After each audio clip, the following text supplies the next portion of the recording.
Gary Vee was like, Carrie, you're wasting your time. You're spending an hour or 2 hours talking to these people who are not even interested in listening to what you're saying. Imagine how much more valuable your time will be if you spend it with people who are actually asking to learn about this space. I can't make the greatest impact as if I can influencing somebody who influences hundreds of thousands of people. She's been doing it right, like, educating them and like, I mean, I guess maybe this might be a scoop. I don't know if I should say this, but like Carrie helped Magic Johnson get his first NFT. Yes.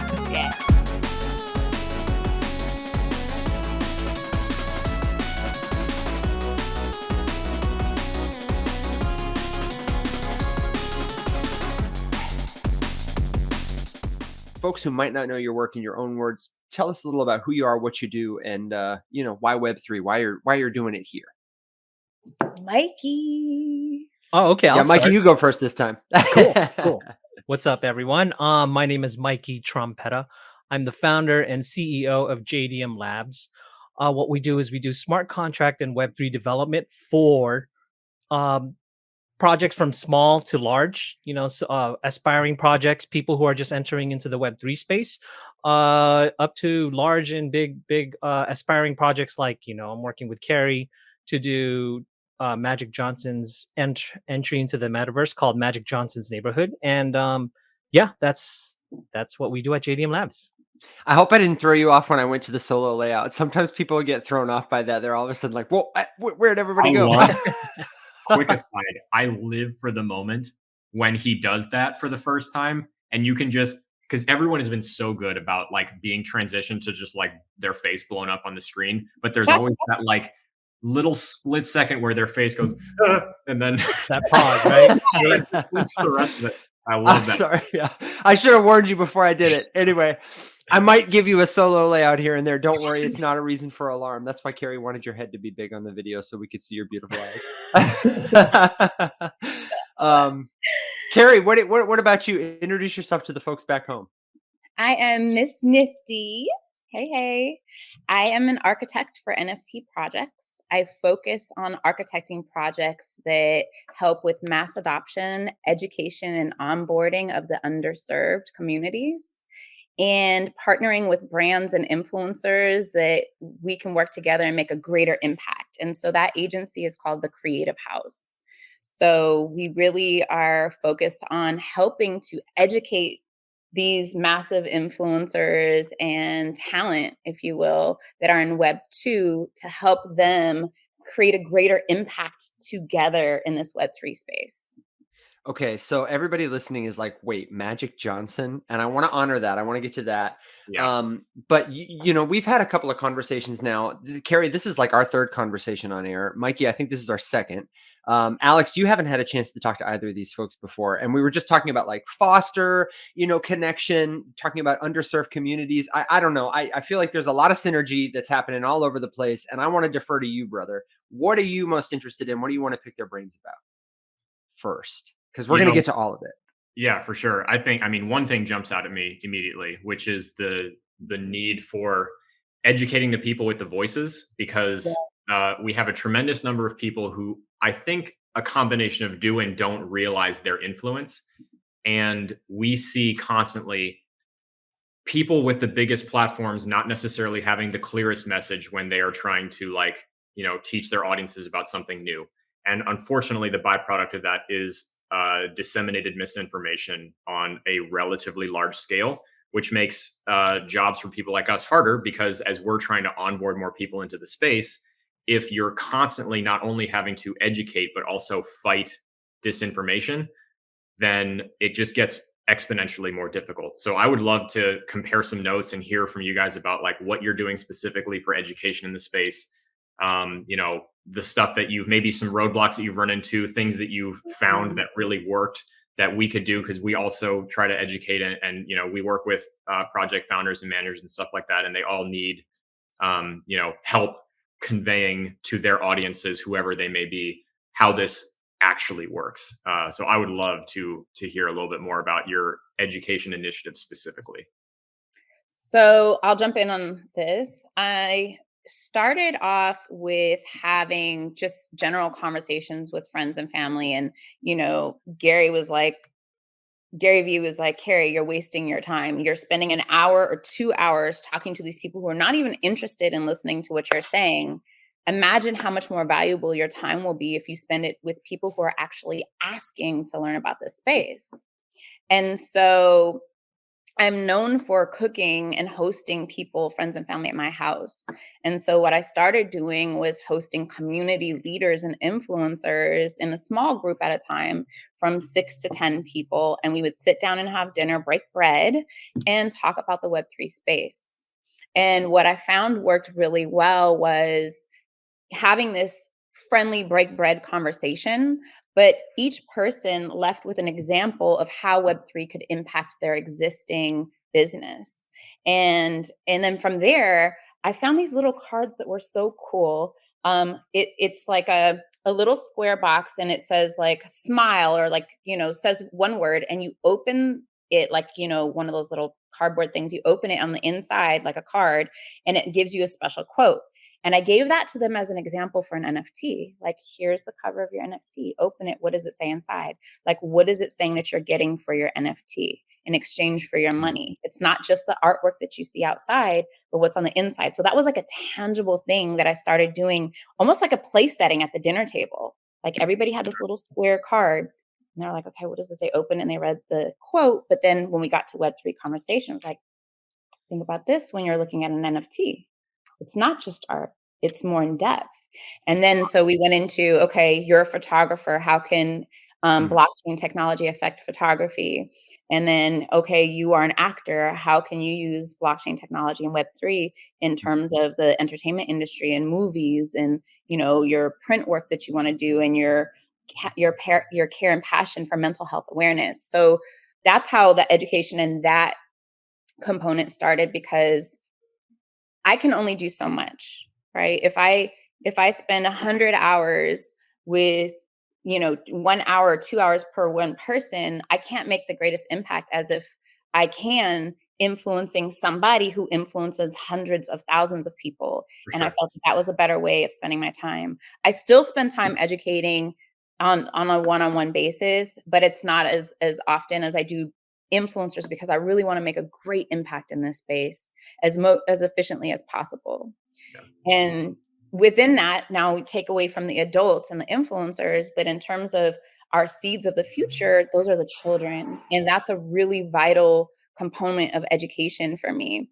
And so just to address some of the road bumps, if you will, like, hey, this is a Yeah. problem I still have not solved, is when I launched the Web3 educational program for foster youth in Los Angeles, my goal was I wanted to give each of them 3 ETH to start with and invest. And should they finish that 1 year program, they would get an additional 3 ETH.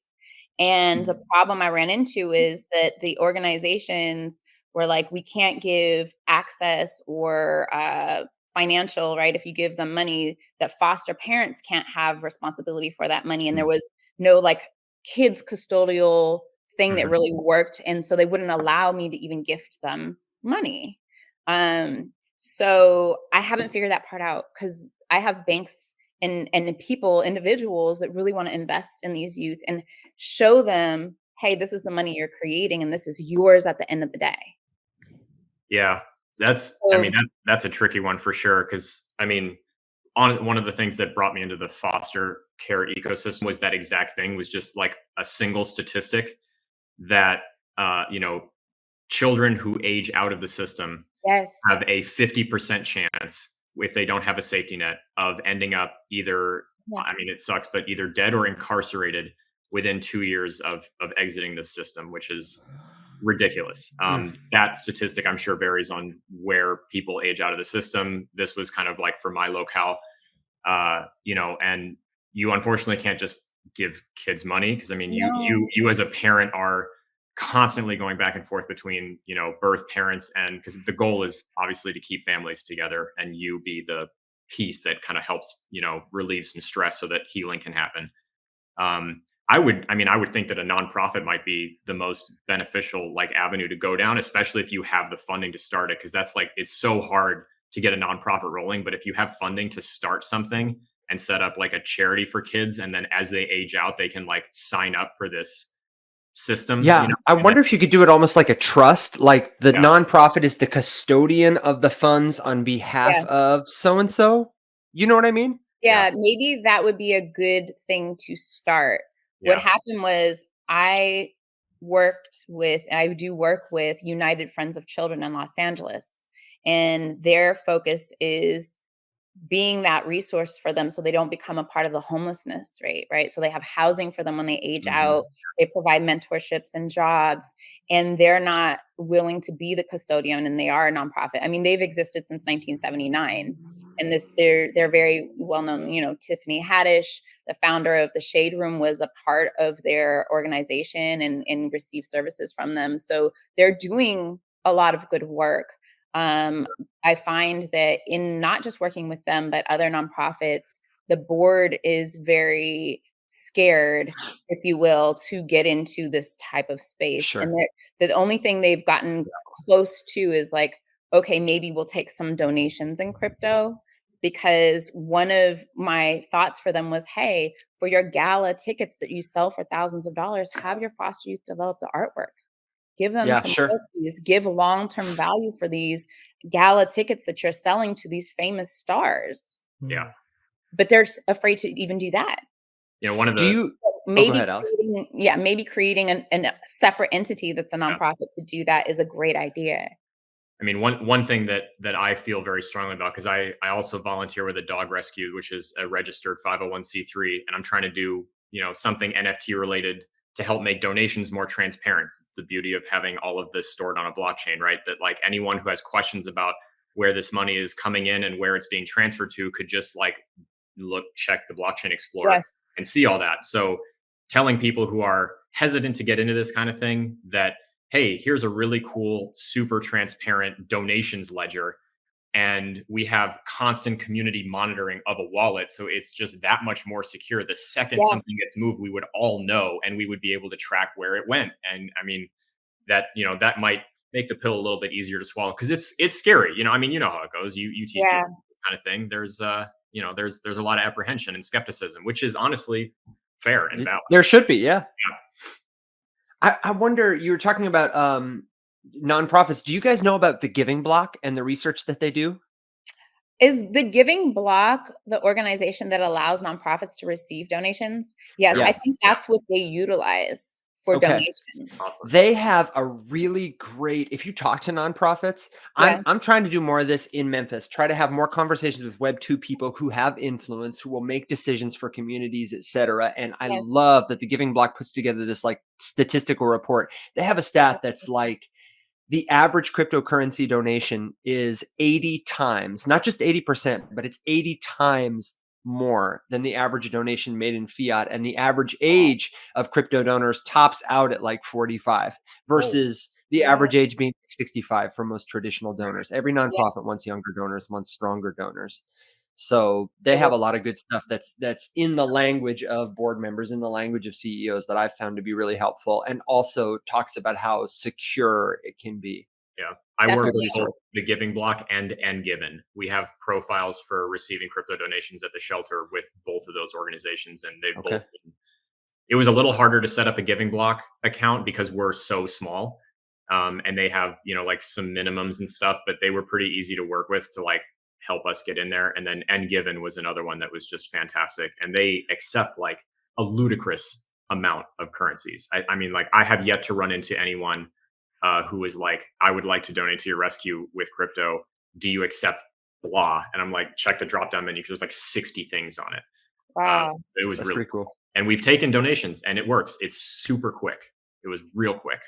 So how is it in terms of like, do you have to have a minimum donated to you to set up the account, or?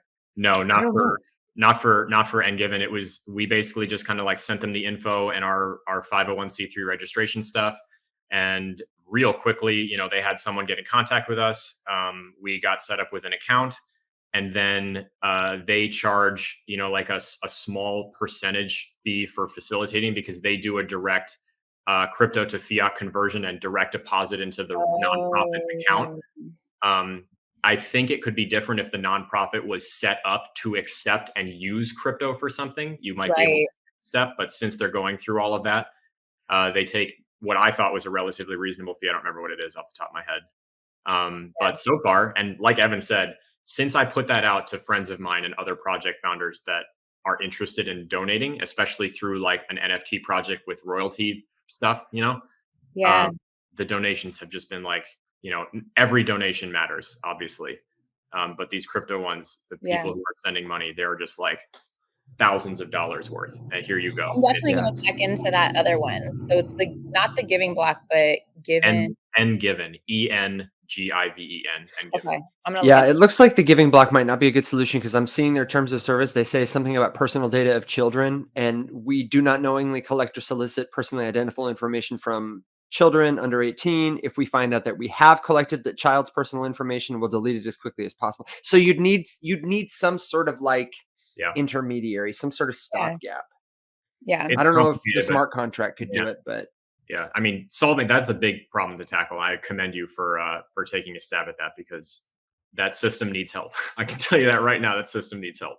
Listen, I ran into this problem in 2021, and at NFT.NYC in that winter of 21, I was on stage and I was like, hey, if anybody has any help or resources, I need it. And so from that day, I still have not had a solution.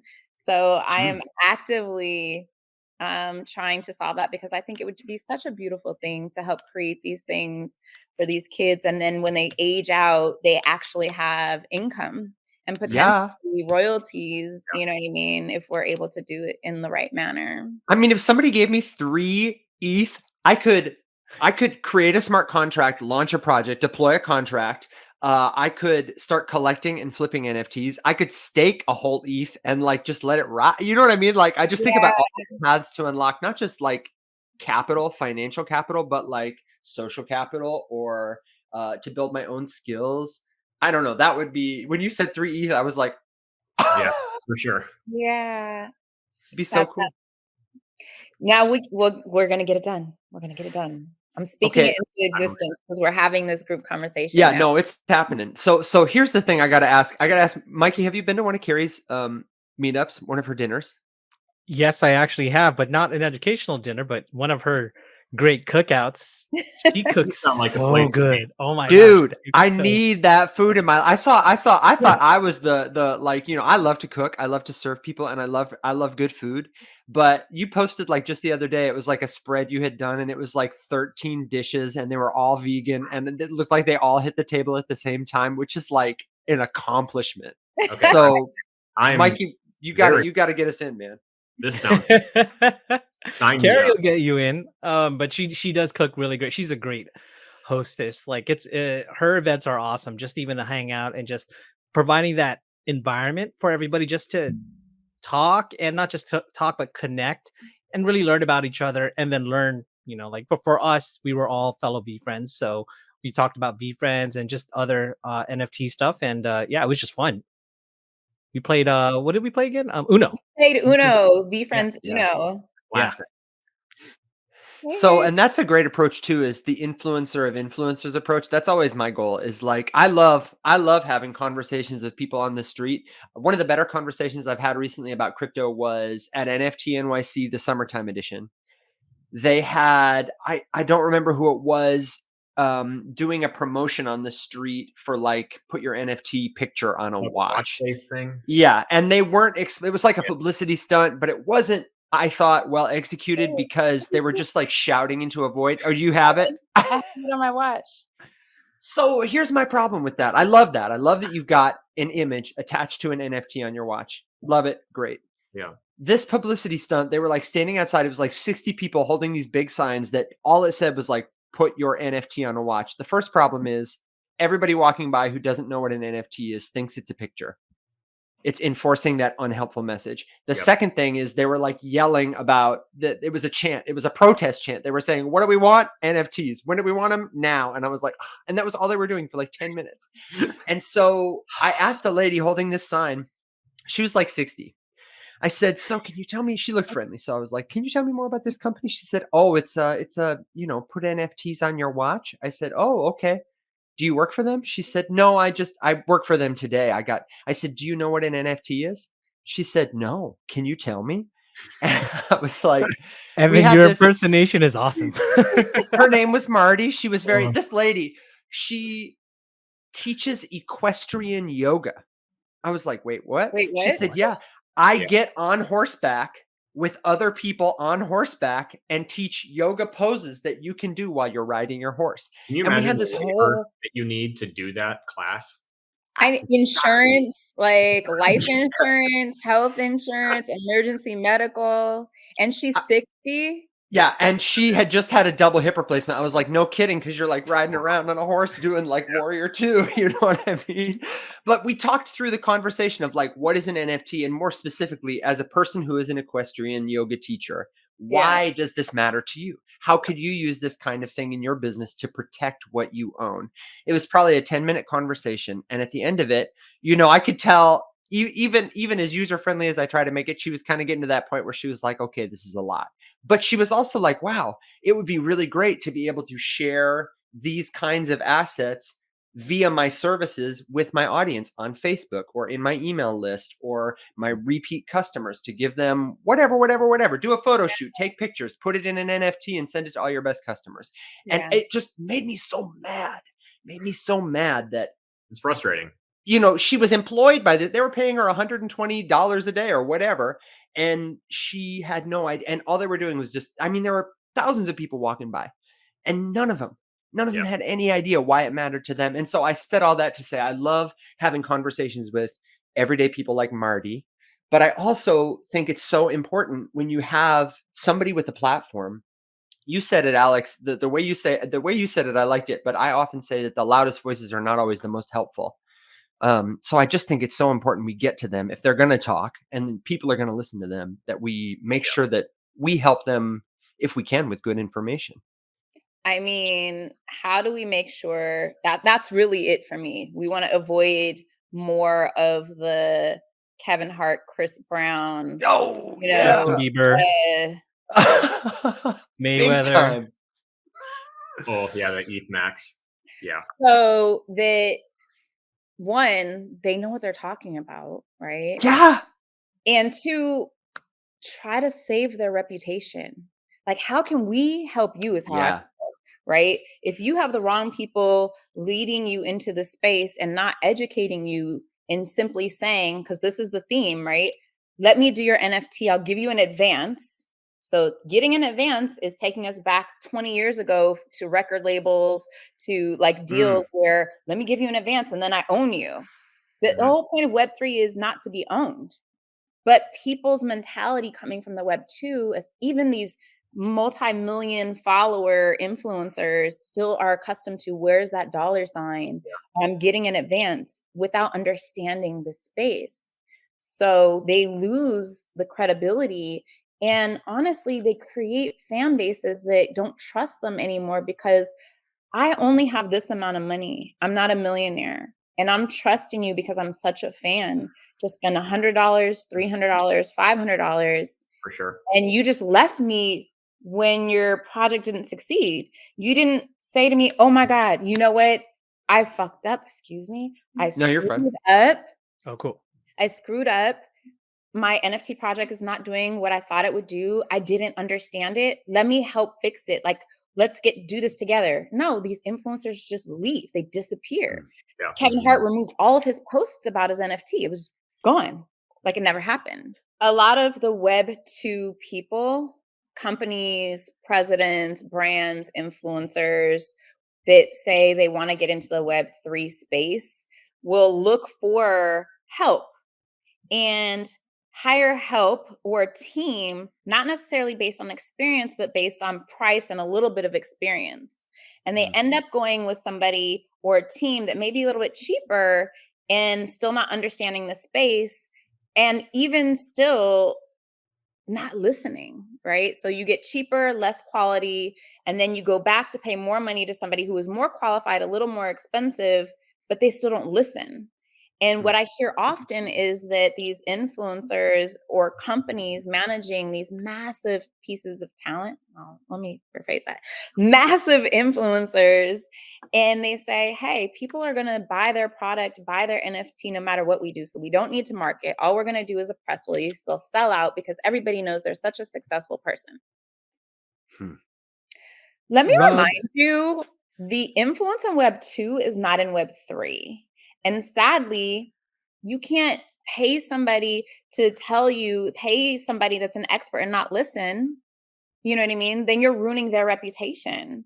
So I think people in the Web 3 space that are helping or trying to help these Web 2 people need to be really mindful of, hey, in your contract, you guys, when you're providing services, don't agree to be doxxed unless you know that they're listening to you and they agree to listen to you, and it needs to be in writing somewhere.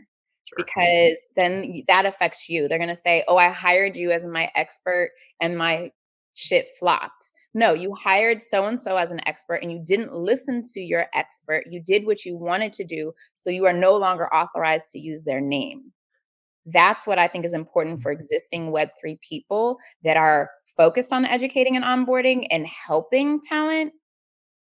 Don't lose your reputation by helping the wrong people. And if you are helping them, make sure you get that commitment or that in writing. Hey, if you're not listening to my expertise, you're not able to use my name. And conversely, if you're a Web 2 person, if you're by which, if you're listening to this podcast because you're like, I need to learn about crypto, I have a business, I want to leverage it, I want to use it, I'm trying to learn from the experts, don't go to somebody who is not going to put their reputation on the line. I love that you can be private in Web3. I love that you can protect your anonymity if you so choose for any reason. But I also don't think we talked about this in one of our episodes before. If you are a person who's publicly available, present, everybody knows my name, everybody knows Alex's name, we can look you guys up, your companies are public, and there is a certain value to that people who are private or anonymous miss out on. And the first one is trust, is security. Sure, I could take your money and run away with it, but the reputational risk there is just so big. If you're a celebrity and you're looking to get into Web3, I would encourage you to look first at a team that is public facing so that you can hold them accountable, that they will do the work they say they're going to do. It's a two-way street for sure. Well, for sure. Yeah, I wanted. Oh, sorry. Go ahead, Alex. I was about to ask you a question about this. Yeah, go ahead. The doxing thing is just like so constantly talked about, and I always kind of get weirded out by the fact that we only talk about it from one perspective. So there's a big difference between a loss of privacy and anonymity from the user side versus the expectation of transparency on the side of a founder, right? So if I'm creating something, my users get the expectation of privacy. But the second that I start expecting money from people, I would make the argument, and I might be alone here or in a minority, that I don't really have the right to anonymity anymore because I'm taking money and I'm advertising a service. So if I go back on what I say I'm going to do for you in exchange for your hard-earned money, there needs to be some way to hold me accountable. I just think that's standard practice. That should be standard practice. So from you as a holder of multiple different NFT collections, some of which were at one point anonymous, others with Dox founders, all that kind of stuff. How is that from your perspective, I guess, as a holder in a collection that you've made significant investments of, like when you hear, that like a team is not doxed or they are making strides to like remain anonymous because they feel it's their right to be protected from their communities, I guess. How does that hit you as a holder? Yeah, I mean, I wholeheartedly agree. Like once you hit that moment where you're going to ask for money, you've got to be doxed. And that's like one thing that I wholeheartedly agree. If you're going to ask for money, if you're going to start a project, one of my policies for myself is I don't buy into any NFT project if I don't know the founders, if I don't know who's behind it or any of that. A lot of other people say, well, no, Yuga Labs is a good example of, where they stayed anonymous before they were doxed. Mm-hmm. Yes, they are just one out of like all the other ones that got rugged. Fame Lady Squad. Everybody thought that they were women founders. But look, it was like a team from Ukraine. A couple dudes from Eastern Europe. Who pretended. like, and like, that's the, like, I do agree. Like, if you're a buyer, I don't need to give you my information because I'm giving you money. Yep. But once I'm the receiver of that money, like, I should be transparent with with what I'm doing with the money, because everything's on the blockchain, right? Yep. Like, all of a sudden, the smart contract, which, an NFT project just minted out, has 300 ETH. Okay, well, are you just going to run away and with that money and do whatever? And, to touch on the point earlier where we talked about influencers, this is why, I don't like anonymous influencers on Twitter specifically. One, we're in our own, like, we're on Twitter, and they're always shit posting, trying to get as many followers as possible, claiming that they're an NFT consultant, yet you don't know who they are. Second, they are asking, like, indirectly asking you for your money when when they start promoting, other projects, Mhm. and I hope you don't mind if I start cursing No, go and for it, man. calling people out. But, like, for example, like, Coltherium, Art Chick, Beanie, like, those Oh, fuckers sure, Beanie. Yeah. pumped a bunch of projects, and then after that, after they got doxxed, after they got called out for those projects, they had to say, "Oh, I'm gonna be exiting the space for a while for mental health Yeah, reasons." It's like, right. yeah, exactly. Like, I get it. Like, mental health is an important thing, but that's just a bullshit reason. After, after they like pumped their own bags, they got Mhm. paid, then they sold on the top, and then it tanked, and the whole project tanked. Sure. Like, that's why this education is important, and, like, following the right people on Twitter who Mhm. educates and gives value, rather than, like, people who you think are influencers, and you're just, like, if you're a DJ and that's what you want to do, that's cool, because you're waiting for that pump so that you could sell it, so that somebody else is left with a bag. But I think that is not the spirit of Web3. And, like, like, I like to use what Carrie says: collaboration is currency. We love to work with each other, and we're all working Mhm. together right now to try to lift this space up, because we see the possibilities of, like, Yep. Web3. So this education is important, like, whether you're an influencer or not, and what you do in your community locally, when you go to the conferences, on these podcasts, on these video casts, it's important to educate the people so they know what they're getting into. They don't buy into a rug, like, Mhm. like Justin Bieber's or Kevin Hart's or Chris Brown's or any of the other celebrity projects. And, and then also, if you have access to these influencer celebrities and whatever, educate them as well, so that they know that they're not going to hurt these people that are going to buy into their projects. Sure. I Yeah, I think think that's a natural. Oh, go ahead, Alex. you I'm hit. I'm I'm itching to get to Magic Johnson, but go Yeah, ahead. no, no, I feel you. I mean, you hit on a bunch of really important stuff there. I mean, I think in this day and age, right, there's a lot of focus on, and we don't need to get into this necessarily, but like the specificity of like what is a right, what constitutes a right, what's a privilege, what's, as a person operating in any space, whatever. I would make the claim that, like, you have a right to be an anonymous project founder. I mean, Murat Pak is a great example of Mhm. someone who is experimenting, creating, just wild stuff, but not necessarily making the claim that, like, hey, you're going to get ludicrously rich from doing this or whatever. And as an artist who wants to sell their work, as long as there is good representation of like what can be expected, then I'm not too worried about it. And if you want to be a project founder who remains anonymous, uh, as long as there is a lot of good resources available for holders and investors to learn about the consequences of going into something like that, the possible consequences, then honestly, I don't really have an issue with it. Do your thing. You just shouldn't expect to like be ludicrously successful if there's no way to hold somebody accountable for something. I think that also I I mean, I don't have a problem with projects that aren't, doxed. Um, I think that when you get into the community, that's a statement in itself. The people that are the mods and the admins, you never know that those admins or mods even could be the founders, right? But how that community is operating is the DNA of the project, because they're hosting the community that has to grow from there. And if this So community true. grew from that DNA, then I would believe that the founders are a part of that DNA. Yeah, I think that's very fair. Yeah. I feel like there's a storytelling project in there somewhere. I don't know how viable this is, but you know those like YouTube clickbaity videos based on the parable that like I don't know, the beggarly prince, like there's one that was going around a while ago that was like somebody's on his way to a job interview and a guy who appears to be homeless asks him, "Hey, can you spare some change?" And the guy's like, "No, man, Saw don't that. step on my shoes. You'll get them dirty," you know. And then Saw that. he goes into his job interview and the guy who was asking him for money is the guy who owns the 7-figure company or whatever. I always thought it'd be kind of funny to, you know, if you wanted to play into the Doxed founder thing and this idea of creating community, creating culture, Yeah. it might be kind of fun to do like a docs team, but the team is like the mods or the admins or the community members, and they Yeah, or Yeah. even reward a particular kind of culture with the yeah. allow list spot or a free NFT. And you know, haha, you fool! It turns out I Yes. wasn't some Web2 noob. I was really the owner of the project all along. I don't know.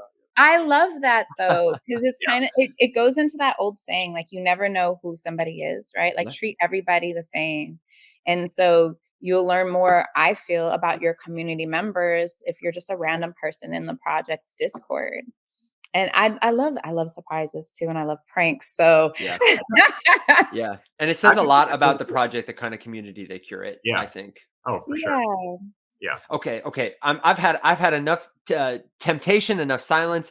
I have got to know from you guys more about Magic's NFT, more about what you're working on. Mhm. This is such a cool example of a collaboration with somebody who has a huge platform who's going to help a lot of people, I think, access the benefit of what we're doing here. You guys want to share about it? Yes. Mikey, you look so serious. Yeah. I'm just listening. I don't want to like talk over people. That's why, especially since it's, Mikey, you've been kind of casting. quiet and you're very respectful about it, but like, go on, man, spill the beans. Specifically about the Magic Johnson's neighborhood. I mean, like, Yeah, so and the I don't reason mean why, like spill the beans, like you know that Yeah. makes What it. Magic's listening to someone. He's like, "Come on, man, don't don't well, talk about me because that way." like, I mean, I it's want to be such an very honor. careful of what I reveal. That's the thing. Sure, Like, sure. Carrie knows the boundaries, and sometimes I might say something, but I mean, I'll say this. So, looping this back together with education and educating influencers the right way.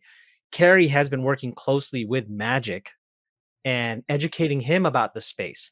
She's been working with him the last several weeks, not just like 1 or 2 days, like so the last several weeks to not just educate him, but Yeah. his team about the Web3 space and NFTs so that they enter in this space correctly. Can we take a Right. second Like to actually, appreciate how actually not the exactly? last 3 weeks, like the last few months, Yeah, actually, since February. since February. So That's she's been doing it right, like, educating them and like, I mean, I guess maybe this might be a scoop. I don't know if I should say this, but like We can say it. Carrie helped Magic Johnson get his first NFT. that's epic. Was I okay to say that? I'm like, sorry. Yes, yes. Okay, okay. Yeah. On OpenSea. I'm not You gonna guys, say what I NFT, was but gonna say, what is it? yeah. Spill whatever. If you let the wrong thing slip, we're not going to Tom Yeah, Holland you, right? So just like let us know, and I'll make a note of the timestamp, and yeah, we'll same. fix it. It's not a big deal. I know how it Okay. goes. So do your thing. Okay, yeah, and then like even the NFT, it's not just a drop. Magic collects, a couple $1,000,000 and then bounces. She, like her as a strategist, has a whole strategy behind this first drop that will lead into something bigger. And Mhm. she's been working with, I'll just say, large influencers in the space. How Sure, to say that? brands, We're you close. know. Yeah, or influential entities in the space to ensure to help onboard people who would not ever get into crypto. And I think that's the coolest thing, right? Like us, we're tech enabled. We're our ears are to the ground on Twitter, hearing about the latest technology. But what about everybody else who's out there grinding every day? Mhm. What about everybody who's like working the 9 to 5 jobs, or working like whatever jobs they need to do, so that they don't have enough time to research and see this wave of Web3 coming upon us and catching that wave at the same time that we're catching that wave. Well, that's why she's like her being a strategist for the Magic Johnson's team, for Magic Johnson's neighborhood, is really helpful, because what they're going to do is they're going to go to their communities and help onboard them into the Web3 space. Sorry, I'll go ahead, Carrie. You can talk No, about no, the rest. No, no, not at all. that's really cool. Um, so what I love most about this is that we're simply memorializing who he is in real life. So remove basketball. He's become so much more than just an athlete. He's a community leader. He is an example of what an entrepreneur can be like. He has purchased the block, if you will, in the hood in LA and built it up, brought brands to the inner city communities.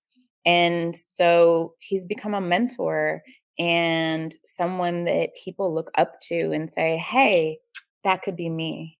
And somebody that most kids in the underserved neighborhoods never thought of that they could do. And so we are essentially saying, hey, world, this is magic in Web 2. Let's build up this magic in Web 3. And this magic in Web 3 can far surpass his lifetime on Earth.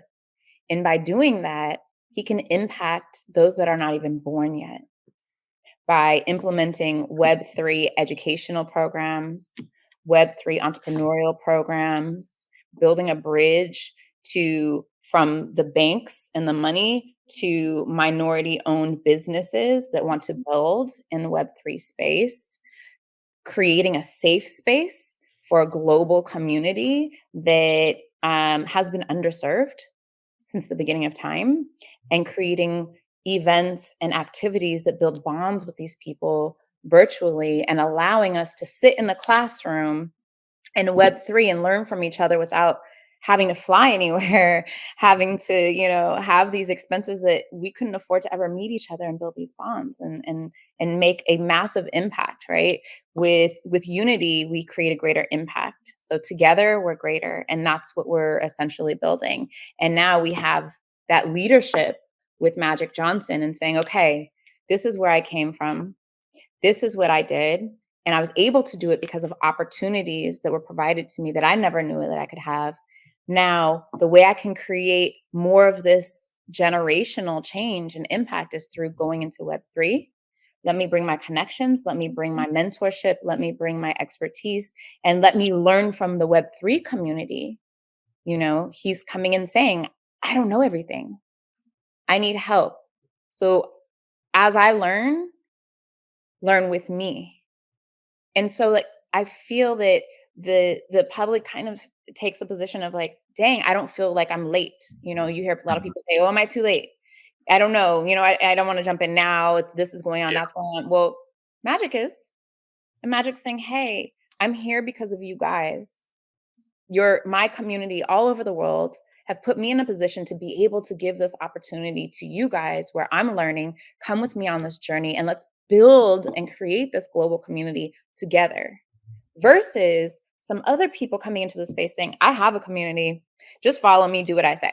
No, I know everything. When you buy my NFT, you'll get this, you'll get that. It's like just a fan club, right? That's one Instead, of those. he's giving time. Yeah. He's giving energy. We're building this DNA together. So that means so much. That's one of those narratives that I'm sure you run into a lot with, an influencer who maybe wants to be involved and maybe even through no fault of their own kind of contributes to that like FOMO mentality where everything that I tell you is an emergency and you need to like act on this now or you're going to miss the boat. And so it just like kind of instills this feeling like, well, I'm being kept out of the space because I don't want to be guys, come on, man. That was such a good. I have a lot of dogs. Many dogs. And they are all in this room right now. There's 6 of them. But I was like, do you have a pig? one of them we affectionately refer to as the house hippo. And that's the one that you hear grumbling in the background because, one of my neighbors had the audacity to walk into his driveway from his front door. But before I was so rudely interrupted by the house hippo, all I was going to say is that, someone being introduced to this space through their favorite influencer is introduced in a state of panic because you're like, oh God, there's so many things going on. I need to do this. Okay, I got to make a wallet really quick and I got to buy this thing because it's going to rip. And the only way that this is of value to me is as an investment. And so I obviously need to put a bunch of money into something. I can't just like take a minute, settle down, chill, and and learn something for a minute. I don't, not buy anything. Like, I've had so many family members come up to me and be like, hey, so you do this for a living? Like, I want to invest. How do I do it? And I'm like, okay, chill. You're not ready to buy anything. We're not buying anything right now. And then they'll text me, well, should I buy this? Should I buy this? Should I buy this? And I'm like, no, we need to take a minute first. Like, read this first and then come back to me, Yeah. Can you tell us a little more about practically? So those are, I love the values, love the ethos. Couldn't think of a better way. That's exactly, we're working with an athlete right now at Faceless, trying to, first of all, educate him and then educate his audience in a helpful way. But we've built some practical tools to try and create a project that technically lives out that ethos. So what are you guys doing? What are you actually building to make this community, to make this place of learning a reality? So to touch on what Carrie does earlier with like education, locally, what we've been doing is we've been going to like middle schools, high schools, even local college here at UNLV to do presentations, whether it's about like really in depth about the blockchain or, like what are NFTs. And, Yeah. we've been, we don't really talk about that much, but like that's one of the things that we've been doing locally and then talking, talking in like local meetups as well, and just trying to make as much of an impact as much as possible without traveling too much because I already travel quite a bit for Yeah. this space. So that's one of the things that we're doing and just trying to just make our impact locally here in Las Vegas. In terms of like, going out there and doing something, building something. Right before I got on this call, like I told you, Evan, let's just say we're building a platform to make it so much easier for people to enter in the Web3 space and come out with their own NFTs. I was kind of hesitant on building that before just because there are just so much competition out there. But after studying the competition, it just seems subpar in my opinion. So, I mean, what do you think about? I mean, wouldn't that be a great resource / partnership for Magic Johnson's neighborhoods community? oh yeah, that would be great. Like hell yeah. Like I'll just say this, man. Yeah, we could talk. Well, yeah. She's like trying to You can keep tease this you. on. Let's just say we could make it a benefit of the Magic Johnson's community. Okay. Yeah. So tell me Yeah. more then about what you, and also like in your conversations with Magic, like some of the technical solutions. We're obviously talking about educating people, talking about giving them some of the tools so that they can start creating these things. And you said this is Magic Johnson's neighborhood is the name of the digital space. Did I say that right? Did I get it Yes. wrong? I'm thinking Mr. Rogers' neighborhood, Magic Yes. Johnson's neighborhood, Yes. naturally. Magic Johnson's neighborhood. We're initially targeting Web 2 communities because, again, targeting mass adoption and education and onboarding, right? And so just as you could offer me free classes and free ways to learn how to fix a car, give my car oil change, I'm not going to go no matter how free it is. Right? I don't care. I don't want any parts of it. I'll pay somebody $30 for Yeah. whatever to do my oil change.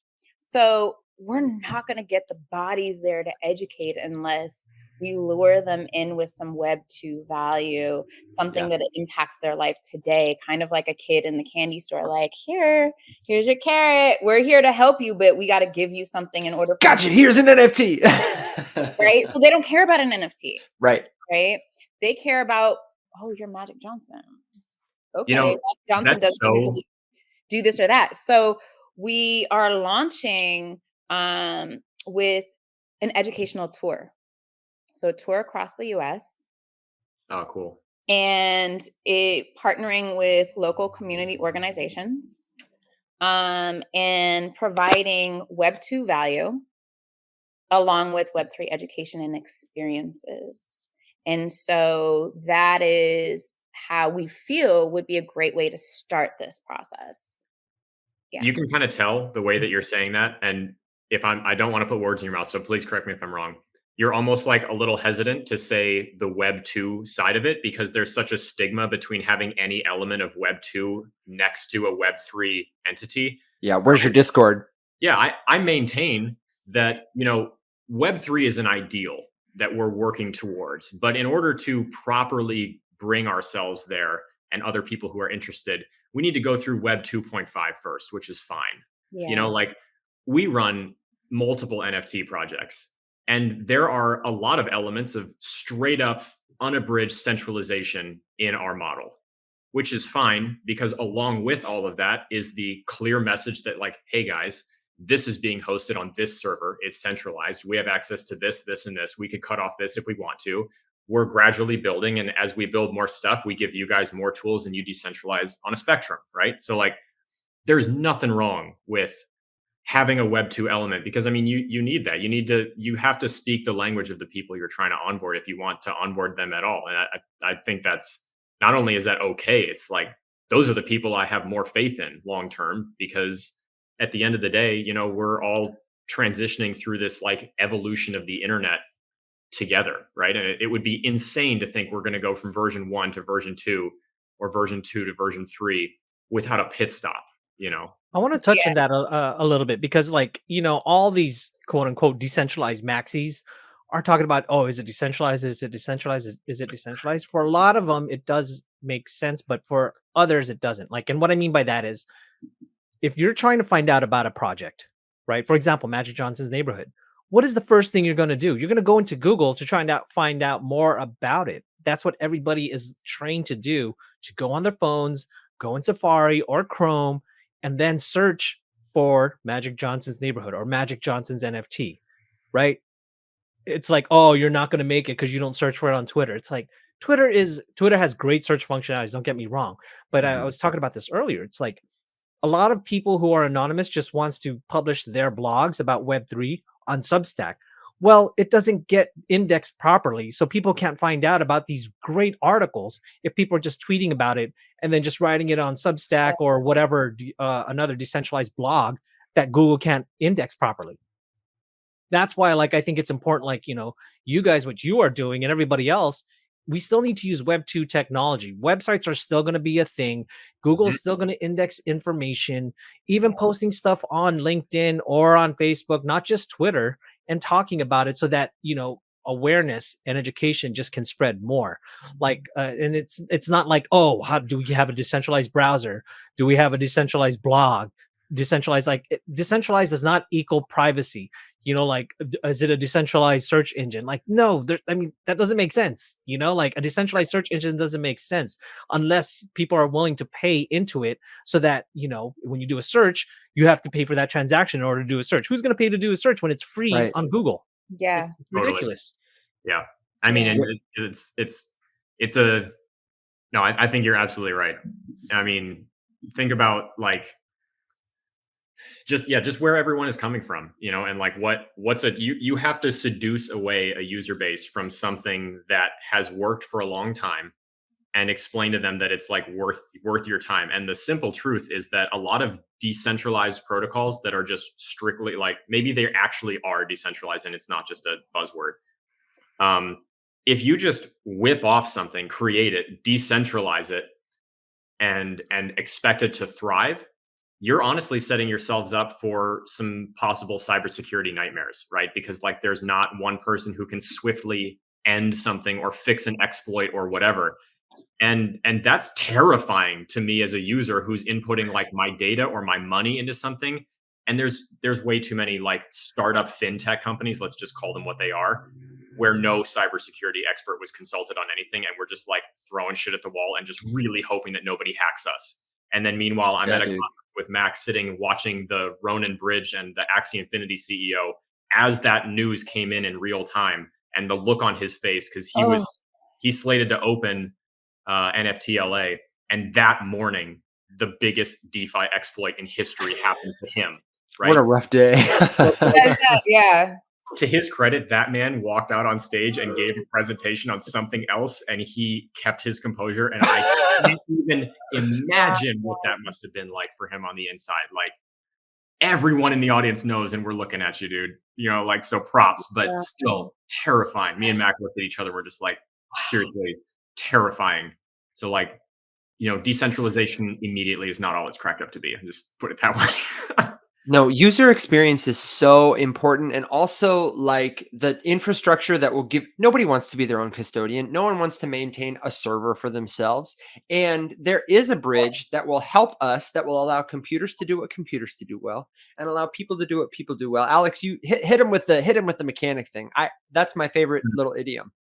Yeah, I Is just always say, when you're thinking about how you're presenting this information to people, just change it into a different medium. So, I always ask people, if they're telling me that they're struggling with blockchain tech and trying to learn all this stuff, feeling overwhelmed, I just ask, are you a mechanic? Most people say no. I'm like, okay, well, do you own a car? Most people say yes. And then, has your not being a mechanic ever gotten in the way of you using your car to go to the grocery store? Probably not. Mm. So you know more than you think you do. You don't need to be an engineer to basically operate this technology. We can imagine how it works. We can learn more at our own pace. And then you can accept that some of it's better than others and just, learn how to do your own due diligence. But this idea that everyone just needs to be a subject matter expert from day one before you can even remotely be involved is something that I don't care for. And I think it's so important when we tell the story. Like, I don't think anybody's grandmother cares about Ponzi tokenomics and a DeFi food token, but everybody's grandmother wants to earn more from a savings account that's secure. Yes. Yeah, 100%. So simple, Totally. Yeah, I mean that's kind of what you both were saying earlier. Carrie, I know you were talking about it, just like meeting people on their turf. And so at your dinners, it's so, this is my biggest complaint for NFT conferences. The people on stage talk to everyone in the audience as if all of us are aspiring artists, and that's my only interest in the space, is like getting creator royalties from an NFT project, when there's so much more out there. So meeting people, like, you're an actor, you're a dentist, you're a whatever you happen to be. Is there a way I can leverage this? How do I get into it? Yeah. How can I Yeah. impact my industry by utilizing this technology versus I just want to use this technology to do something? Yep. That's what's happening, is like, I just want to get in because I'm going to get in. So not caring how it actually works and how it can really make an impact forever. How can you make history in this space? And that's why every project we architect is different. No Mhm. two have the same functionality. No two are approached in the same manner because they have a different soul. Each project has a different purpose. At the end of the day, it all gives back. All of the projects that I work on are required to give back to a nonprofit or a nonprofit initiative to help target mass adoption and education. And it may be targeting single mothers, right? It may be targeting creating entrepreneurs. But at the end of the day, educating and onboarding the underserved communities. And so one of the other clients that we work with, and actually Mikee is working on as well, is Beauty Blenders, which is a beauty product. It's this little pink Iconic. oval like Yeah. sponge, right? So the soul of that project is based off of the founder, right? She's Latina, single mother, invented a beauty tool, not just eyeshadow or mascara or lip gloss, right? She invented a beauty tool. That's so cool. Like somebody invented a hairbrush or a curling iron. She Wow. invented something. She owns her own company. She has made her daughter the face of her brand. Her daughter is also a single independent mother. So how do we build and expand on that and influence and create more women, more entrepreneurs, and bring them into the Web3 space? So it's an amazing opportunity that I'm so excited about, but it's a very different brand, right? A very different purpose and very different audience, but we're still getting that end result. That's badass. So something I want to take you into before we got to go, because I know we're wrapping up here in a second, is we're Yeah. talking a lot about IP and ownership. And I know you're both thinking about the problem. I feel like that is kind of an elephant in the room is a lot of the people aren't talking to dentists and beauty entrepreneurs and educators and children and people who live in an old folks home because they don't, I think, themselves understand how this technology can be used for those kind of things. And I think owning your intellectual property or being able to attach an NFT to something as intangible as an idea, even if it's Creative Commons, is what is the value here. And I would love for you both to maybe just talk a little bit about that before we jump out of here. Sure. Oh, Carrie, did you want to go first? No, I was going to say we had this conversation low key at an amazing event that JDM Labs put on in Minneapolis at the castle. And I mean, because of Mikee, I had to, I mean, I didn't have to, but I had an amazing conversation with people. Yeah. And it was, we talked about what are, we're bored with the space. People aren't really doing shit with it. And he said, I think about what would my mom think about it? Hmm. How will this change my mom's life? And then he'll go from there. And so we got into a conversation like, okay, medical records, how easily it is to refill your prescriptions, like why it takes a week or authorization for you to get your own files. You know what I mean? How things can be edited because you don't have in real time access to your medical records in an emergency and things like that. And so we built on that conversation from there. But Mikee created that safe space and for us to be there together and have conversations like this. So this is like a side note, like shout out to JDM for doing such an amazing thing, creating that safe space for people like Beeple and I and others, Swan coming together and having constructive conversations about the Web3 space. So thank you. Okay, back to the IP to you.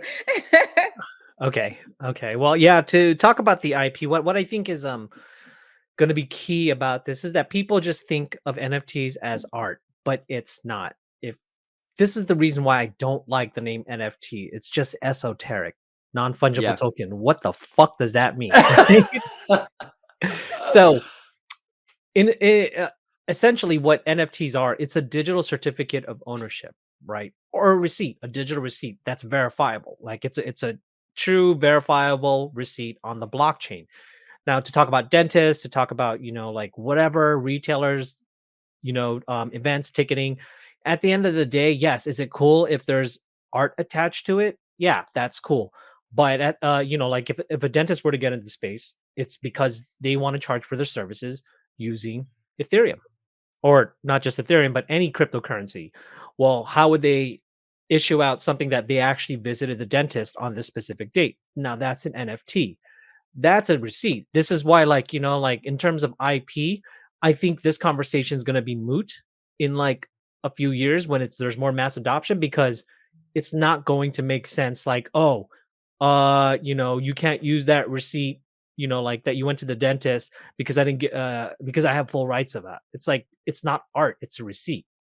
That's what NFTs are. Right now, the first use case was art, and then also it's going to be music. But then eventually, like, for all NFTs, any media can be attached to it, like a PDF, not just JPEGs or PNGs or video files or MP3 files. It's also PDFs, and that PDF could just be a receipt of the services you received at the dentist, or you bought a car, or real estate title deeds, or like a cool use case is actually ticketing, because you could actually have art for ticketing when they issue it out. But at the end of the day, like that, like the IP behind that, I think is not going to be, it's going to be moot unless you have a Beeple, right? Yeah, that is really, really interesting to hear it phrased that way. That's kind of a new angle, because I totally agree with you. We say a lot, the art in your project is cool, but it needs to be tangential to your utility and your function and your purpose. Because a lot of these things, ourselves with one of our projects included, that art is sitting in an Amazon S3 bucket. And if Amazon Web Services goes offline, your picture is going to disappear. You'll still have this token in your wallet, but if the only reason you were here was for ownership of the JPEG, you're shit out of luck at that point, right? And like, hopefully we bring it back online. And yes, if Amazon goes down, we're going to have bigger problems than a few NFT projects disappearing. But like it's got to be superfluous. It's got to be this cool little bonus. But like, what I'm interested in is using the token to track your interactions with me and with the project and with the company or whatever, and then giving you out rewards based on your participation, your interaction. And then in the meantime, yeah, you've got a badass JPEG that someone worked really hard on that you can, hang on your wall, with a cool piece of artwork. And that's awesome. That's great. But it's got to be it's got to be in parallel to the utility of the token itself. So I don't even know about utility. I have a problem with utility too. Kimberly says, this is my partner. She's a Web3 skeptic, gets it probably better than 99% of all people, but she's a skeptic. And I love that about her. She's a photographer. And she says it'd be so much more helpful to talk about it as with NFT attached, a photo with an NFT attached, a piece of art, a receipt with an NFT attached, what it is, the asset, and then that the NFT is attached to it adds utility to it. The art is not the utility. The NFT adds utility to the art. And I maintain that the biggest use case, I think, of NFTs in the future is going to be that they will allow memes, meaning viral ideas, to reach their full potential. I'm not interested necessarily in monetizing, making you pay to access my ideas, but I would be interested in minting every TikTok video I make as an NFT, attaching an NFT to every time I write a tweet or share an idea, not because I want people to pay to get my NFT that is attached to the idea, but because I want people to be able to share it all around the world as much as possible so that everybody who knows it, sees it, knows with effortless certainty that that idea came from me. And if they want another idea like that, they can come find me and pay me for it. That's the relationship I see to it. That's interesting. Carrie, I know you got to go in a second. Yeah. Do you want to give us a thought and a preview about what you're doing with IP, and then also just tell people where they can find you, how they can support you? Maybe you'll have to send us a DM later, and we'll have a meal in the metaverse or something. Yeah, because no, I'd love that. in real life, I'll cook for In you. real life, I would love that, and I Yeah. want to bring something to the meal. I heard something about a multi-course vegan spread, and I'm incredibly interested. So Oh, I love cooking. I love just the camaraderie. good. It's so good. Yeah. I'm so beyond sold. Tell me where I have to fly. Yeah. LA, you guys. We'll schedule it in LA. We'll do like a Okay. Web3 dinner or Web3 brunch. That would be Dinner, beyond please, epic please. for sure. 100%. So yes, with regard to IP, we are launching an agency, the Creative House agency component, in which we have contracts with various mutant apes, bored apes, clone X's, World of Women, and we will be building their IP identity, name, storyline, the brands that fit their storyline, and helping people build those out. And this vision came from me working in the entertainment industry. And so we would license our clients' music. We would license them to do, like we did, Anderson .Paak did a video for the NBA. So NBA licensed his song and then paid for him to actually be in the commercial, right? And so Google, same thing. Google did the same thing. So now we're in a space where I can bring my communities together that I'm a part of and say, hey, let me help bridge this gap between this Web 2 licensing world to the Web3 IP world. And let's build these identities. And let me help establish something that hasn't been done in such a strong fashion because we already have these existing relationships. So I'm very excited to get that launched and share with you guys what we're doing.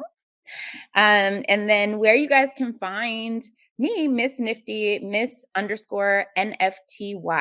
on Instagram as well as Twitter. Okay, cool. And do you have any sort of, there are a bunch of people listening who are like, great, calling her, working with her. Do you have any kind of words of wisdom for our influencers, for our educators, for the people who are trying to spread the good word, parting thoughts? Or maybe for somebody who's trying to get in and feels overwhelmed? Don't follow the crowds. Don't follow the crowds.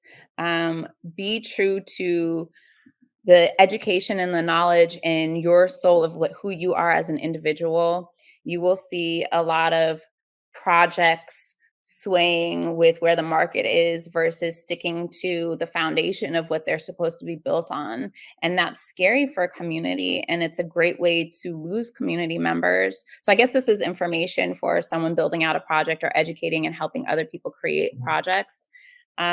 Stick to what the foundation is of your project and make sure that your branding across the board, your storyline across the board matches, from your website to your social media posts to the things that you're saying when you're doing speaking engagements. And just because the market is reacting to the industry in a certain manner, it doesn't mean that you need to change the DNA of your project. You just might need to change how you're delivering the message and how you're engaging with the community. but not what your purpose is and not what the soul of your project is, because the passion that you have comes through in everything that you do. So the moment that you change that, we won't see that same passion. We won't see that same love, and we won't be as excited because you're not giving us that same love. Yeah. Well, I do love it. Mikee, dude. So you were just, that was one thing I wanted to touch on before we wrap up with you. I do want to Yeah. touch on JDM's involvement in putting on events for people and your personal involvement, like as a host. Carrie has got the culinary hostess with the mostest, but you have done a lot to put together events where people like us can come together and, nerd out and talk about it. So I wanted to give you a space to talk a little about some of the events that you've been part of and maybe give a word to the wise from your experience. How do you pull off a killer Web3 event? Because like Alex said, we've been to a couple and we're just still waiting for NFT tickets. We're still waiting for engaging speakers.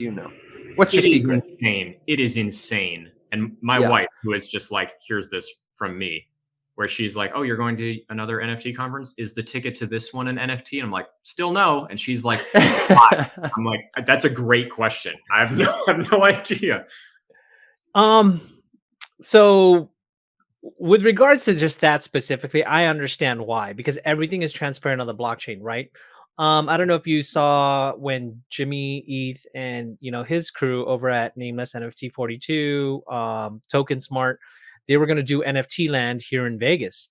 Well, you saw the sales completely on the blockchain. So they, in my opinion, they said they had to cancel for a bunch of several reasons, but my opinion is they just didn't sell enough. Hmm. Right. And you could see that like people are like, it's weird. Once you see people start aping into it, they'll all come in, but they're going to ask first, are you going? Are you going? Are you going? Yeah. So that's why people are still doing it on Eventbrite, because it's opaque how many people are going.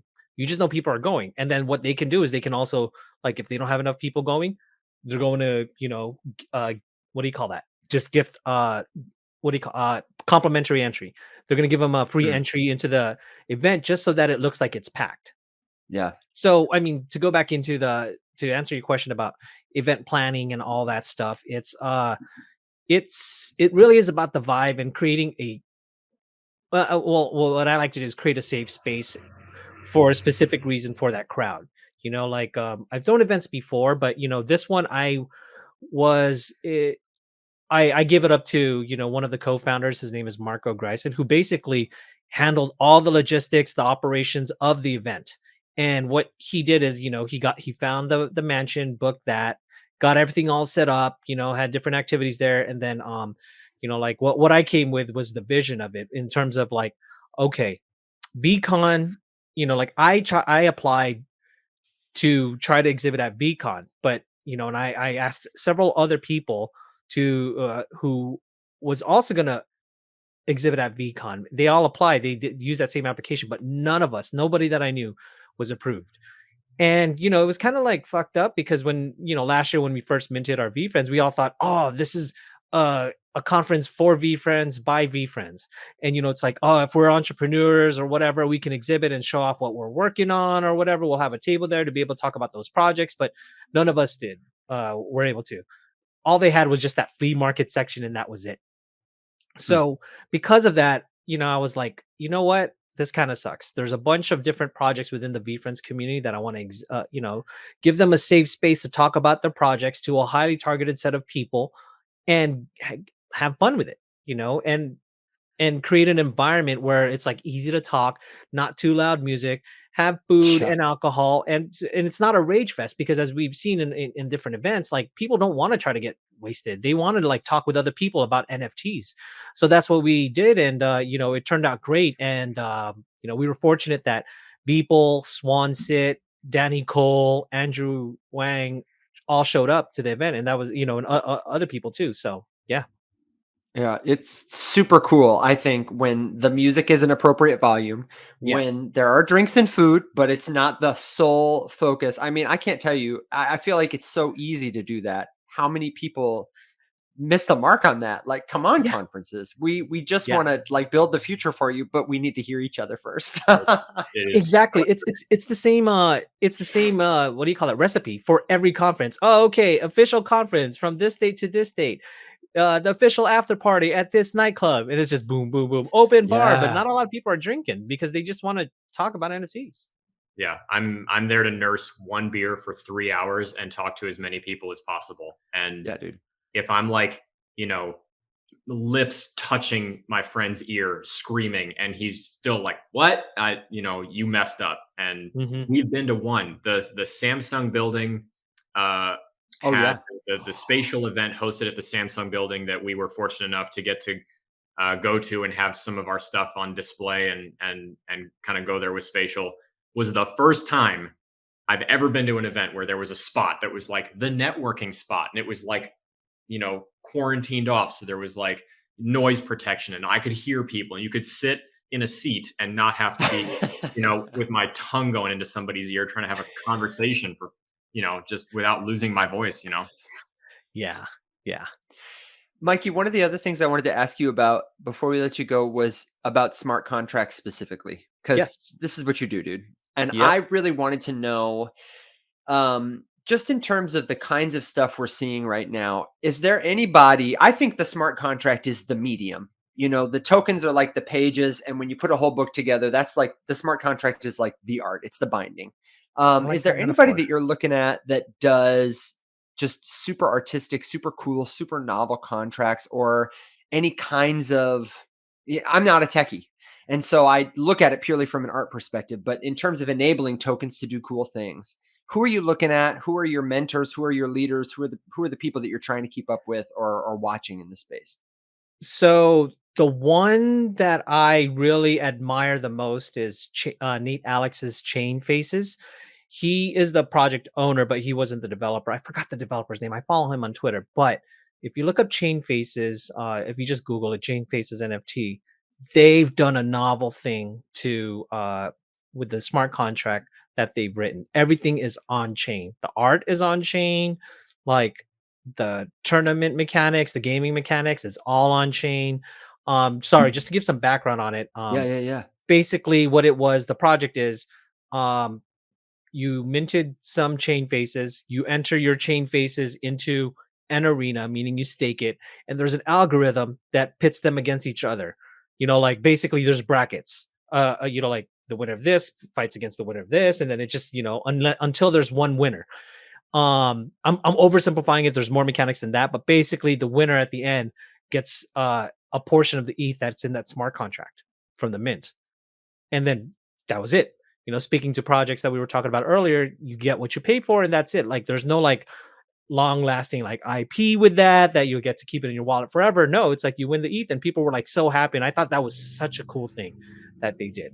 So I admired their smart contract and smart contracts that try to do as much on chain as possible. For example, Ava Stars is another great example by Jimmy Eth and his crew. I haven't looked into it yet. They just announced it yesterday, but they said that Moonbirds is not going to be fully on chain. I got to I see how heard that. that's actually going to be executed. But what I look for is like if they claim to be fully on chain, quote unquote on chain. I like looking at the smart contract to see, is it really on chain or is it using IPFS? Hmm. Yeah. I thought of there was a project a while ago that did like I think it was like some sort of wizardry sorcerer or something project, and they were doing like a mandatory floor where they'd put out these announcements in their Discord, and if you had an NFT listed below floor price, they burned your token. I know. And Yeah, I people, heard about that. they were rightfully outraged because, like, who keeps up with all their Discord notifications? But I thought, what a cool smart contract it would be to write.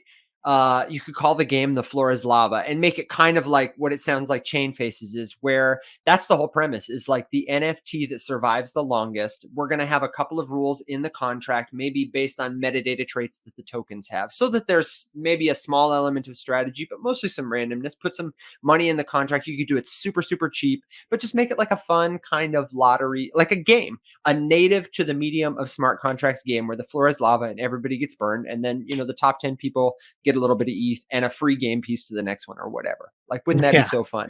See, that's cool. Like actually having gaming mechanics and not really focusing about the IP and all of that. Like, it's like, hey, they have a chance to win. Like, say for example, 50% is set for the project and developers and artists, whatever. But 50%, the other 50% is for like whoever wins. And the floor is lava. That's actually pretty Yeah. cool. Well, and when a smart contract is like not when it's no code and I can do it, and when it's easy for anybody to do it cheaply, like that would be, you could spin it up like you'd spin up a board game with your friends. When you Mhm. were talking about that one, I was thinking about Alex. I was thinking about the Syndicate games. Honestly, um, we have a game that we're running with our third collection that's sort of like we have this ecosystem of heroes, allies, the villains.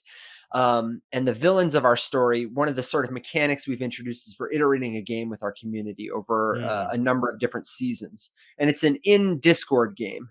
But it's like a PvP, assemble teams. There's a sort of stake to win component. It's a skill strategy based game. And I don't know, Alex, you can explain it better than me, but hearing the potential I think we would love to have a game that was fully on chain, but our goal is very much to like iterate it piece by piece and figure out how can we make these tokens do cool stuff and also create a neat UX. What were you thinking, Alex? Because I know your brain was turning.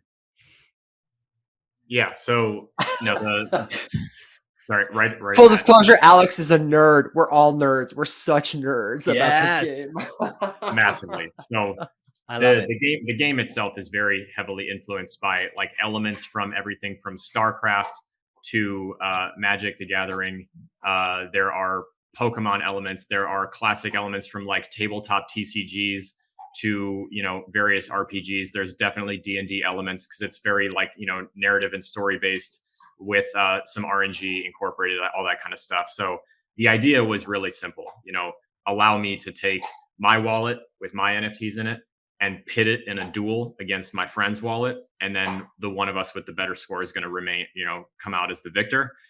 And then there's just all the different ways that you can church that up and make it more exciting. So breaking down the turn the way that Magic the Gathering has turn segmentation with pre-combat stages, mid-combat, post-combat, main phases, all that stuff, right?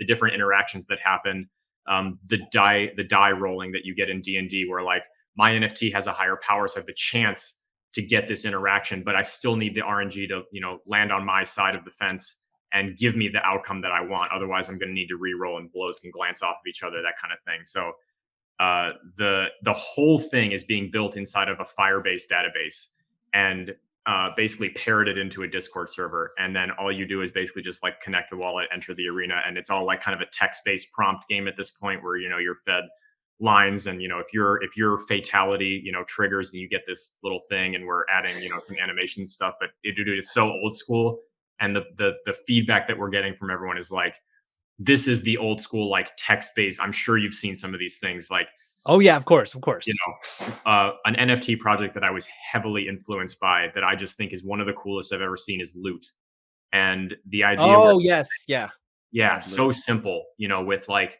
all it is a text box. And so many people saw that and were like, this is so stupid. I'm like, no, this is the coolest thing ever, because now I am just getting this jumping off point, and then me as the player, like this is why you play something like D&D. This isn't a game for everybody, right? It's a game Yeah, for exactly. a specific type of gamer who wants character control, and I want to build my own story, and I want to play in this universe, and have you assign some very basic stuff to me, but I want to pilot this myself. You want to die of dysentery? Yeah. Yes, exactly. I can't believe has anybody done that yet in Oregon Trail?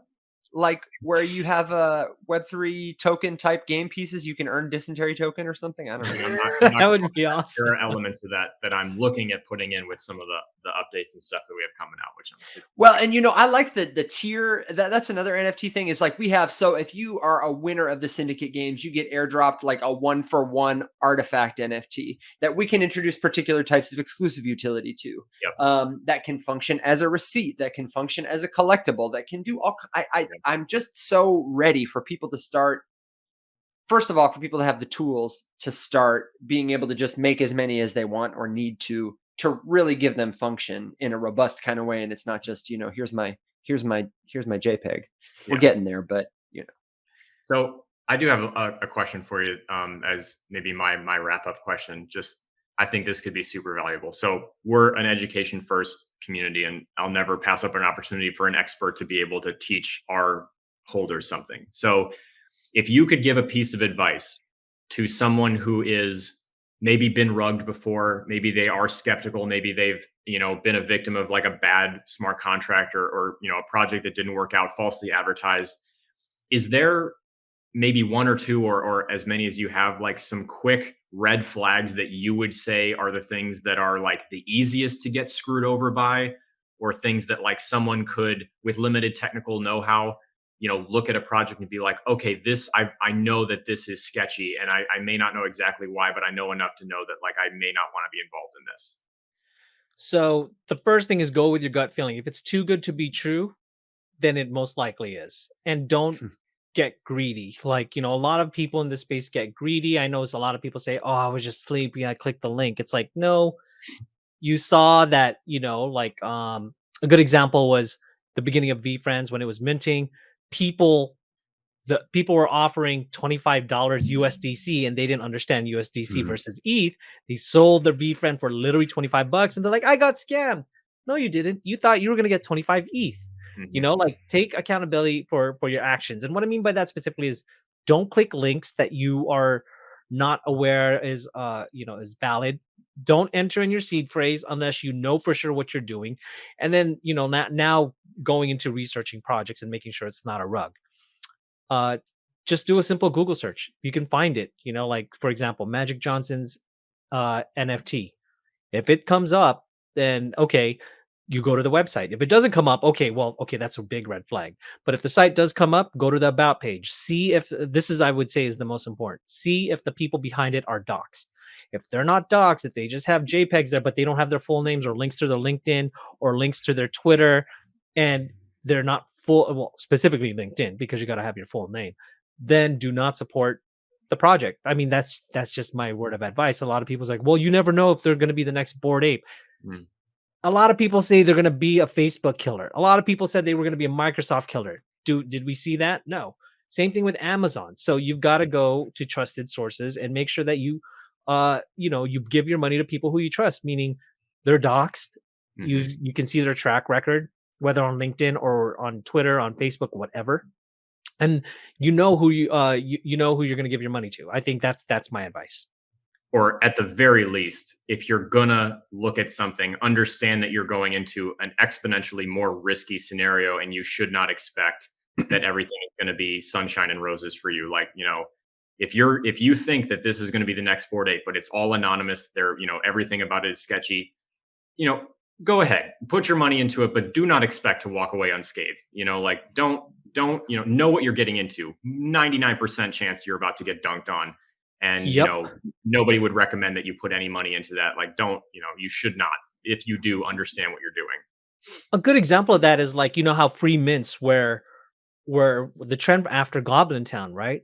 Yeah. Well, what happened is these people wrote bad smart contracts, in the sense that malicious smart contracts, in the sense that, hey, free mint, oh, I get a free NFT. Boom. They jack all your NFTs in your in your wallet because you signed away rights to your wallet. It's like, don't do it just because it's free.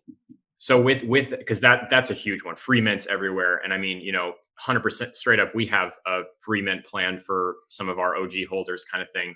Is there anything you can do to like look at that beforehand, or so I guess going on to Etherscan and trying to pull up something, is there like any kind of indication or red flag that you could see like this is possibly malicious, this contract is malicious?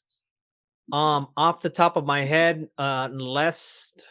so I would first say, like, don't FOMO into it. See if people are transacting. See what the sentiment is on Twitter and on Discord, and if all of those check off okay, and the website and the founder of the project are doxxed, and then I would say it's trustable. Now, the converse of that is, if they do, if you see like suspicious activity, and what I mean by suspicious activity is nobody's minting, and then all of a sudden the smart contract has a bunch of ETH, or it, on Etherscan, or you see like ERC-721 tokens, and you see from different collections, you're like, wait a minute, what's going on here? That's a huge red flag. Okay. So maybe like, or I guess, you know, a really good piece of advice would be don't ever use your main wallet that's loaded with all your stuff to do Yeah. this, you know, like Good idea. practice burner wallet use. Actually, that's probably the best advice. Yeah, sorry, like I was like going all around, but that's just I was that's making me perfect. get really technical, and this is, you know, a little bit more basic stuff, but okay.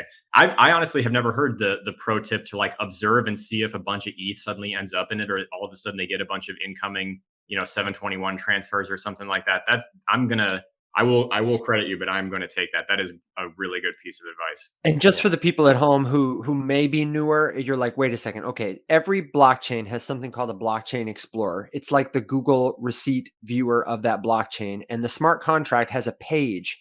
Usually it'll be listed on the project website. We always say click official links. You go to the project's Twitter, you go to their website, you get the correct link from there, from their Discord, from an official source.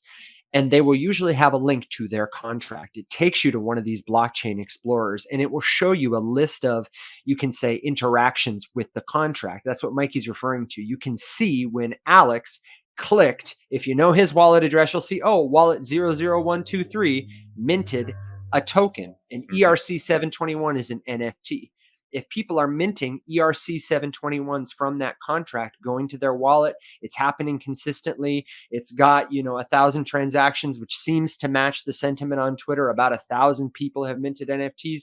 You're safe. You're good to go. If you're seeing different contracts, if you're seeing, like Mikee said, a lot of ETH, or if you're seeing no volume, I see a common fork where there's one collection that's legit and another collection that has all the appearances of being legit, but it's only got like a handful of, volume, like 10 Yeah, transactions. sure. And somebody thinks, oh, I'm early. No. It's a fake contract. Yeah. Yeah.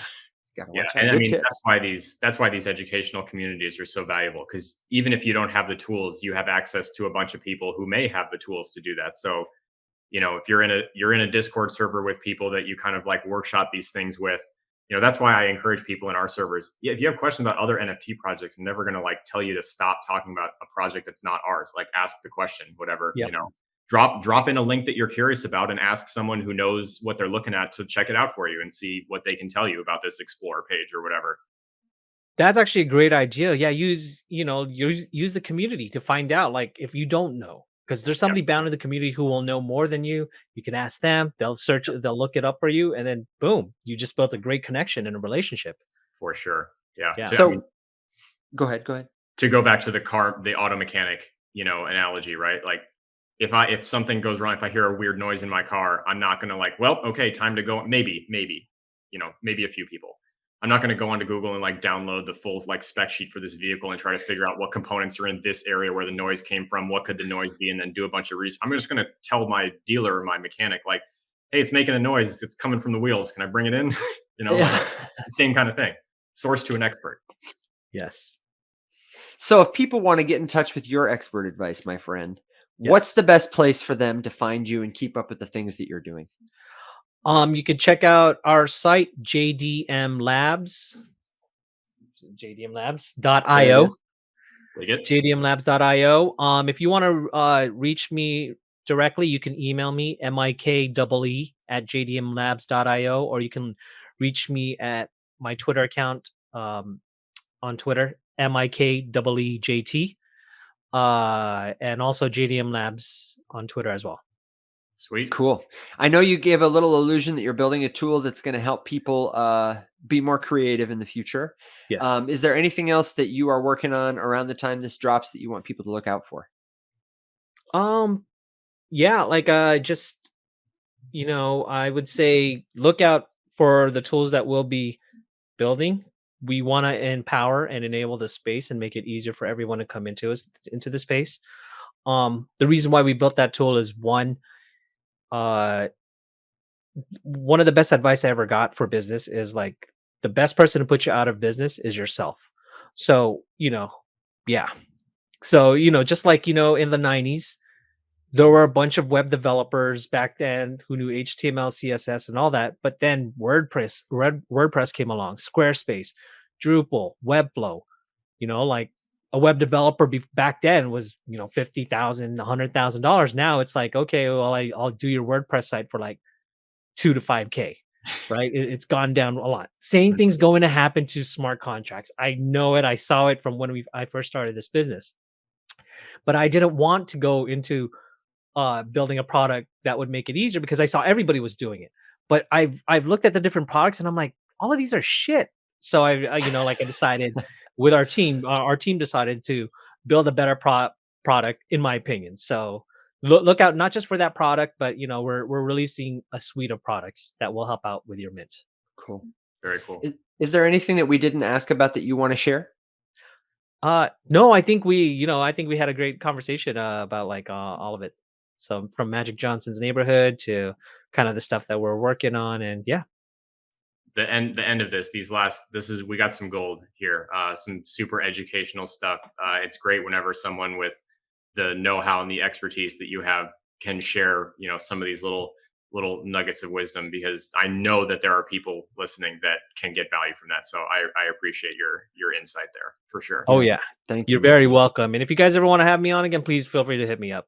That would be great. I would love to do perhaps a future episode where we do a more technical, dive into some of these things, and maybe we could like live analyze a couple like popular smart contracts that worked really well, and then maybe we could look at like some rug pulls or something like that, and you could point out some of the stuff that you see in there that could have been a red flag, knowing what we know now. I think that'd be really, really interesting. Yeah, would love to give you a platform for that. Like if that's something you would teach people, that I think that could be helpful. Or even like we've talked about doing like like a white paper book club. I like it when it's a couple of people having a conversation. And I feel like it could be like almost like the energy of one of Carrie's dinners. Like we've all got a little snack and everybody's got a drink and, or whatever, we're just kind of chilling and we're like going over, this is the topic. We're playing around with formats still, Yeah, okay. That'd be great. Okay. Yeah. So if you have ideas because the topic that I do talk about a lot here locally is smart contracts without code. A lot of people love it because like, oh, I can degen, I can mint faster than the website because I mint on Etherscan. Sure. So I basically teach what smart contract is without actually going into code so that they understand what a smart contract is. So yeah. That would be cool. That would be awesome. Cool. Thanks so much for joining us on this episode of Rising Up. Hey, before you go, I've got a quick favor. Would you please take a second to leave us a rating and a comment or quick review? Aside from listening, it's the most important thing you can do to help our show, and we really appreciate it. If you want more from our team, be sure to follow us on Twitter @TheFacelessMany. That's where you'll find the link to our Discord server and all the latest updates. If you'd like to be on our show, if you have questions for our team, or if you're interested in becoming a sponsor, send us an email to hello, that's HALLO @facelesscrypto.com, or get in touch through the contact form at our website. Thanks again for listening to the official podcast of the Financial Revolution. Until next time, rise up.